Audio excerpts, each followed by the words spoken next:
So the first thing that you want to think about when pricing is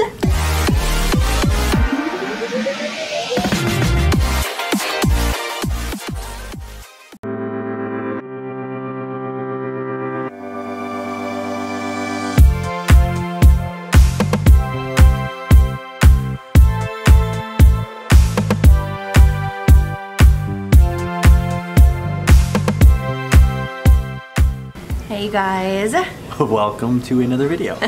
Welcome to our vlog. If you guys are new here, my name is Brandy. And I am Josh. And we mostly talk about freelance, working remote, entrepreneurship, and a little bit on software development since we do all of the above. Yes. And today's video is something that we get asked all the time. I swear people ask me at least once a day, like all the time. Yeah. And it was a question I had a lot, especially very early on when I was starting again. Yeah, I think everybody has it, but it's what to charge when you are freelancing. Is it per hour, per project?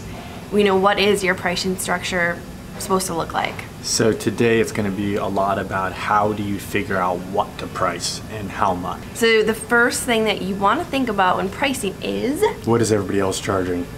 So what is the market rate? Which is a really good thing. You should probably already know if you're getting into freelance. Yeah, and so you think of it almost if you're walking into a grocery store and you're evaluating something like toilet paper. Now you got the generic paper thin crap that feels like you're wiping with sandpaper. And then you have the primo stuff that feels like you're wiping with a cloud. Now they're still pretty similar in price, right? But one is a little bit different. But say you come out with a very similar type of offering, you can't charge $5 more than the exact type of toilet paper that everybody else is charging for.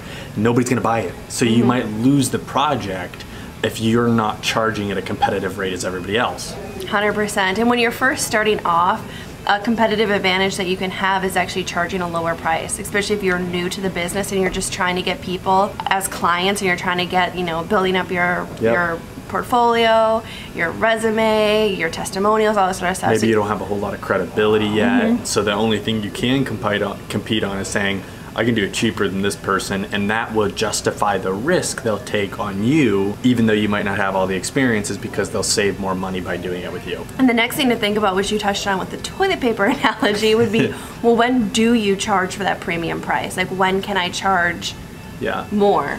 When do you get to that like top echelon where you can be charging $100 an hour? Yep. And that comes with experience and credibility. So once you actually have the credibility in your market or in your particular niche, whatever that is or whatever that looks like, that's when you can actually start charging more, because you already have that clientele, you know, under your belt, however you want to say it. Yeah, and technically as you get more experience, you should be able to offer a better product, a more efficient service, and so the quality goes up, right? You're getting more to that cloud version of the product versus the sandpaper, really cheap crap.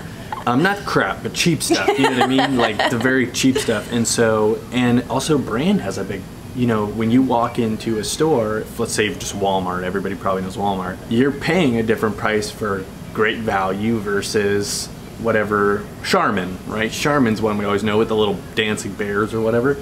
You're paying a different price also because of the brand. So as you, like Brandy was just saying, as you get more credibility, as you become more known, your brand becomes more powerful and stronger, and with that has value in and of itself. The next one, the next one is hourly versus retainer. So when do you charge an hourly rate, or when do you charge, you know, X amount per month?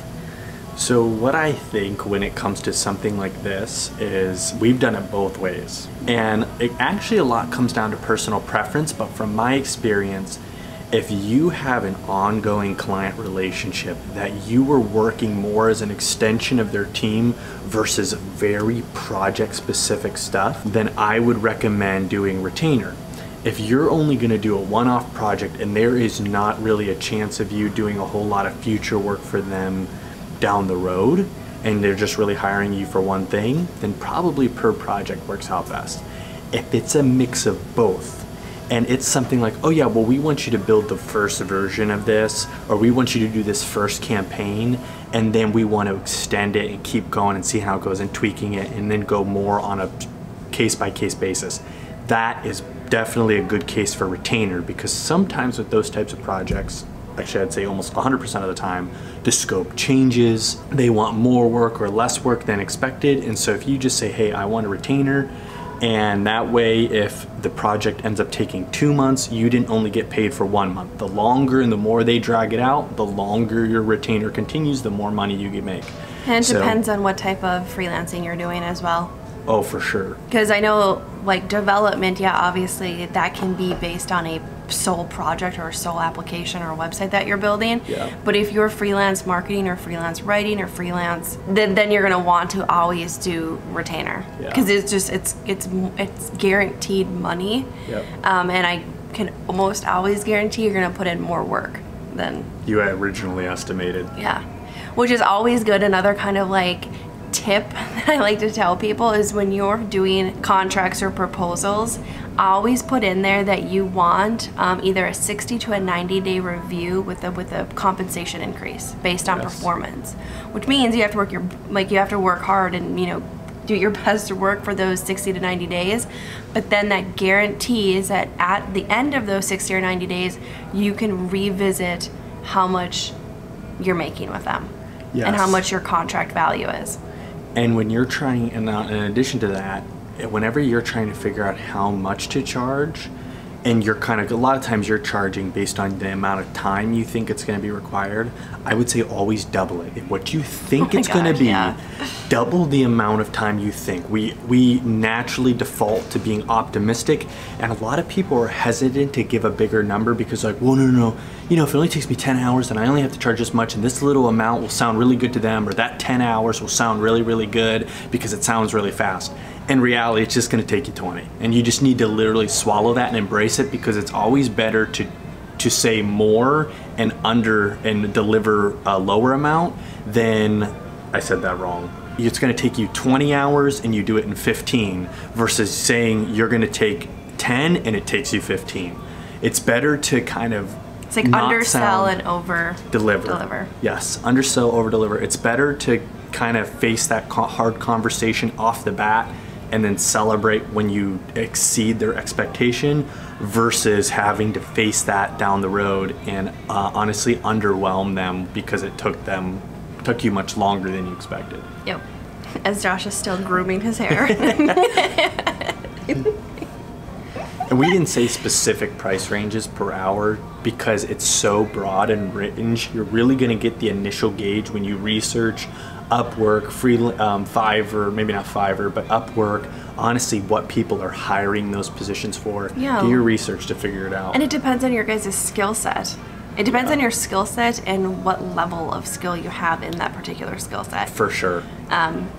Because Josh is going to charge more as a developer than I would charge.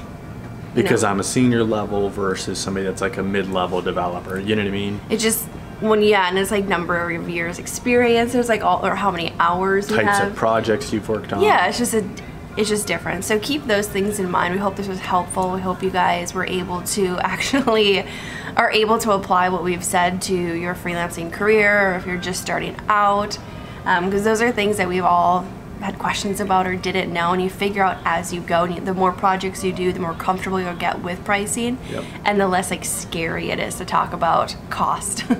With customers. Well, that's the world we live in. Don't be afraid of cost. It's literally just the exchange you need for the value you need to provide. You need to get paid for your work, and they need to receive good work. It's just the way it works. Yep. And if you guys do have questions, or if you guys are trying to find freelance websites, I'll link a video right up here where you guys can take a look. I have the top 10 freelancing websites that you can use in 2019. It's a good list. Yeah. So if you guys like this video, please give it a thumbs up. Boop, boop, boop, boop, boop.